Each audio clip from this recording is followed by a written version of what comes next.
I know. I said this to start my show. You have to, even if you get dumped in your life, you have to be willing to fall in love again. I've been burned so many times by the Bills, I won't go near the kitchen, but I'm going to fall in love with them. They're going to lose in mid-January. No, they look great. They look great. And I thought, I was higher on the Bills than most people going into the year. I thought it was insulting to them that the Jets were the favorites to win the division. There are a lot of similarities between this year's Bills team and the Chiefs team 2 years ago, the summer when the Chiefs traded Tyreek Hill, and everyone's like, oh, what are they going to look like offensively? Is this a bit of a retool, not a rebuild? And it's like, I don't know. They still have Patrick Mahomes. The Bills still have Josh Allen. They are leaning into the run game. The Bills are really, really good, and they deserve credit. I thought your hierarchy was excellent. I'm not as high on the Eagles as you. I would have probably had the Jets on the outside looking in, but that's not the problem. The problem is, Colin, and I tried to tell you about this last week, but I now have graphical statistical evidence. You have a blind spot in your hierarchy, and it goes to the 3 seed every single week. Can we go to the data, please? Okay. And I think this is costing you in the Blazing 5. 3 seed going into the season, Rams lose. 3 seed after week 1, Eagles lose. 3 seed last week, I told you, Chargers get rocked. Now your long-term love affair with Sam Darnold is coming to hurt hierarchy. And I'm just telling you right now, I haven't made my picks for the week, but based on this alone, I'm going to roll with Green Bay. I'll lay the points. I think you're doing well in Blazing 5 this year. I think we've got 3 of your losses right there on the side of the screen. You probably had the Rams plus the points. I know you had the Chargers last week. So I'm just saying, be careful about this 3 spot in the hierarchy. It seems to be the one place where you're missing. The rest of it I like. Okay. That's funny. I'm going to stay away from that game. You're probably right. Yeah. You can be dysfunctional. I always feel like there's dysfunctional like the Bears or the Lions for years, Washington. And then there's highly functional, Kansas City, Baltimore, San Francisco. Sure. Dallas has always straddled the line. It's like they're functional. But now we have an 81-year-old owner. Oh, my bad. He's a general manager. It's basically run by family. And I watched them play Buffalo last year in Green Bay and the Saints and Baltimore. And my take is they don't have enough good players. They talk about money. They can't defend their run. They're one of the softer teams. They have no chin. If you punch them and land a punch in the first or second round, it's over. That part's true. They just quit. And I think they're veering. And I said this before the season, Nick. I thought they would start a slow, gradual regression. They feel a bit dysfunctional to me now, and I've always felt they straddled they were on the side of functional but quirky. Am I wrong? So listen, I think that's fair. I think slow, gradual regression could be right. They won 12 games 3 years in a row. It's one of the so I still think they are right now. If I had to bet money, I would say they will make the playoffs. I don't think that they are a serious playoff contender. But I'm going to throw a comp at you that's going to sound a little counterintuitive, but I think you might agree with me. This team is built a lot like just a worse version of the 2000s Colts, which is we have superstar wide receiver, a quarterback that we're going to lean into, and if we get a lead, we're going to unleash these edge rushers and be able to play on a fast track by our terms. Yeah. They are built to play from ahead and only play from ahead. Yeah. Now, I don't know that that's the best way to build a team because when that team had Peyton Manning, Reggie Wayne, Marvin Harrison, and Edgerrin James, they still only won 1 Super Bowl. So when you have a worse version across the board, essentially, of that offensively, I don't know if that's the right strategy, but that's what they've built. And while I understood the Cowboys not splurging on running backs when you saw Josh Jacobs get so much money, Saquon get so much money, Derrick Henry get a decent contract, not so much money. What I don't think is defensible from the Cowboys from a running back perspective is How are you the only team in the league that either didn't have someone in-house that is plug-and-play Jordan Mason, Carson Steele, Kieran Williams, just a guy nobody knew? It's like, oh, okay, he's fine, he's good, or go spend money on it. Like the Cowboys operated this offseason, and I trusted them on it. Like, okay, they must think Rico Dowdle or Deuce Vaughn or somebody is better than the rest of us think, or they'll draft a kid. Well, they didn't. Or they'll sign someone in free agency. Your guy Harbaugh gave J.K. Dobbins $1 million, league minimum. He's doing awesome. The Cowboys stood pat there, which to me said they thought they had the solution in-house. They clearly didn't. So that has hurt them. Their run defense continues to be a problem. I still think they'll win 10 games, but I agree with you. I think they are trending in the wrong direction. Listen, if somebody told me before the season, it was a former NFL quarterback, smart guy. He said, don't be shocked if Bo Nix has the best season because he's got all young quarterbacks need like a guiding light, a North Star. And he goes, Peyton's great. He'll be choppy. He's not this. He said, but don't be surprised by week 17. If you look up, he's completing 66% of his throws. The team wins 6 games, but he looks like the guy. And he certainly did Sunday. And then the other quarterback that feels like he's got his legs under him is Jaden Daniels with Cliff Kingsbury, who, by the way, has had Mahomes. And so here's Caleb. And it's like, who's his guy? Drake May. Who's his guy? Now, Drake's not playing. But I look at the Caleb situation, and I'm like, this has been a dysfunctional franchise forever. I think Jaden and Bo's success is largely, when you're young, be it a young broadcaster, a young mayor, a young quarterback, you really need a guiding person in your life. Could be an acting coach, whatever it is. Get older, it's different. I don't know if you'll have to blow it up in Chicago, but Caleb looks a little lost, Nick. He looks lost. I think this is the first thing you've said where we're going to disagree almost across the board on. First of all, I don't have any Bo Nix stock, but if I did, I'd sell it right to you right now. I understand Sean Payton is very good at his job. I think he is working with a very limited, low-ceiling player there. So Bo Nix, I'm almost going to dismiss.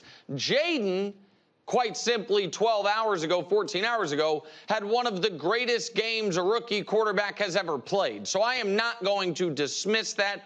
What I will say is, you mentioned Cliff Kingsbury.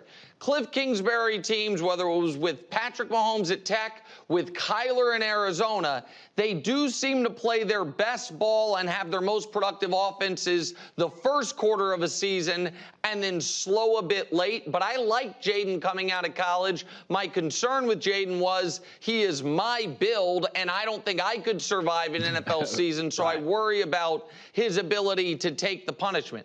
Caleb, in my opinion, has clearly gotten better each week. Week 1 was a disaster that they won despite him. Week 2, he was a D. And week 3, it's like, oh, those were some really good moments mixed with some bad moments. You have 350 yards, and I know people might want to say, well, 50 weren't a Hail Mary. Fine. So he had 300 yards, some nice throws, and a couple bad mistakes. So that I think that is encouraging for him individually.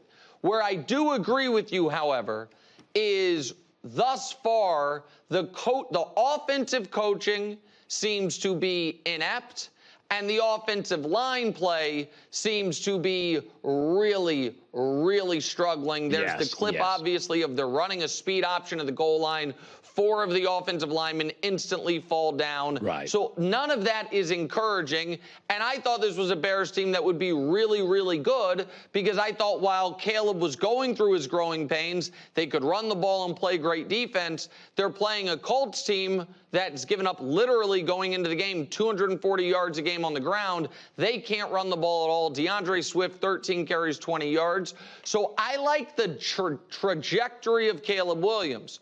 But the folks out there that said, you know what, moving on from Eberflus and getting either Bobby Slowick or Ben Johnson or an offensive-minded guy to come in and pair with Caleb was the right play, those people through 3 weeks look correct.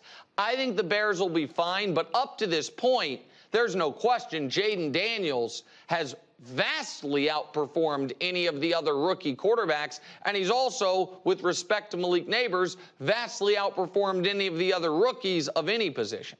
So one of the fascinating things about Patrick Mahomes, Bill Belichick was saying he had the attitude of a champion. Even when he wins, he's self-critical. And I do think that's not a small thing, is that Patrick Mahomes does not get credit for this. His family is, there's a lot of personality with his family.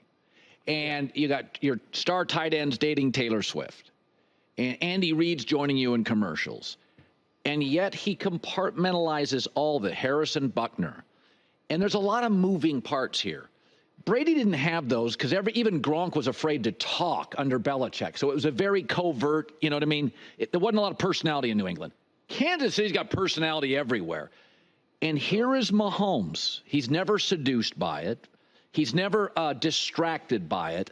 And I think it's the underrated part is maybe Dad, even when I watch the Netflix stuff, God, there's a lot of bells and whistles around Patrick. Yeah. But I think what Belichick pointed to is something we kind of make fun of, but it matters, is that self-criticism, focus, kind of a workaholic. I think Belichick nailed it. He's seeing with more talent. He's seeing a lot of Brady and Mahomes, and we wouldn't naturally say that. But I see it too. Oh, I think it's exactly right. Listen, this is cliche or anecdotal, but it did happen. It is something that Patrick Mahomes at the podium awaiting the trophy, has not yet gotten the Super Bowl, the Lombardi trophy, is caught on a mic saying, we got to get a third one. It is something that when he is right now as close to unanimously accepted, one of the 5 greatest quarterbacks ever already, going to be in the GOAT conversation, if not already, and clearly the best quarterback in the world. That was unanimous up until about, 10 p.m. last night when people started being intoxicated by Josh Allen once again, but it's still close to unanimous. He is still his own biggest critic. Yeah. So the other thing I think the Chiefs have going for them, and you see this week in, week out, is even if the media and folks watching and Chiefs fans can be like, man, something with the offense isn't just right. It's not quite as scary as it used to be. Patrick isn't, the Bengals game was one of the worst games I've ever seen him play. All those things are true. You know who acts like they are every single week playing vintage Mahomes and vintage Chiefs? The opponent. Yeah. You see the opposing coach go for it on 4th down more often than they want to. That's right. You see the opposing team press. You see everyone that is competing with the Chiefs treats them during the game with the respect of, this guy is going to rip our throat out, which to me leads to self-inflicted wounds and mistakes that allows the Chiefs, even when they're not playing great. They played really well for 3 quarters against Baltimore. Since then, they have played C- football, and yet they're undefeated. Yeah. And yet they are in a position where they're already through the hardest part of their schedule. Some of that is coaching and the defense and Mahomes making plays in big moments, and some of that is kind of the aura of the dynasty hanging over the opposition, which makes them tighten up a bit or play outside of themselves just a bit, which benefits the Chiefs greatly. Yeah, it's Mahomes. John Elway had this quality, and to some degree Brady, but Elway was the first. It's like they're great power hitters, and whoever's batting in front of the power hitter gets more fastballs because you don't want the guy before the power hitter on. Is that Elway literally changed how you coach the other team, and I don't think there's any question. People are terrified. Favre had a little bit of this, but didn't win at the end of the season as much, is that Mahomes changes other teams' headsets, play calls, sensibility. He is Nick Wright. He is my friend. Looks dapper as always. Your show is crushing. Buddy. She's crushing, buddy. Hey, by the way, I like Kansas City. They've been outgained. Not great, but not punitive. I know. Listen, here's the thing. I'll say this, because the Chiefs do a lot of things, don't do a lot of things great right now. Right. But there's one thing every other team in the league does that the Chiefs don't do. And that's lose games. It's the weird thing about the Chiefs. They just don't lose games. Right. Like everyone else will lose games. The Chiefs don't lose games, so because of that, they're pretty good. They just don't lose. Yeah. So I like that. Good point. Very observant. Nick Wright, yeah. Good seeing you, buddy. Hi, everybody. It's me, Uncle Colin. Subscribe here to get the latest from the herd, including exclusive behind-the-scenes videos and more, wherever you may be, however you may be watching. Thanks again for making us part of your day.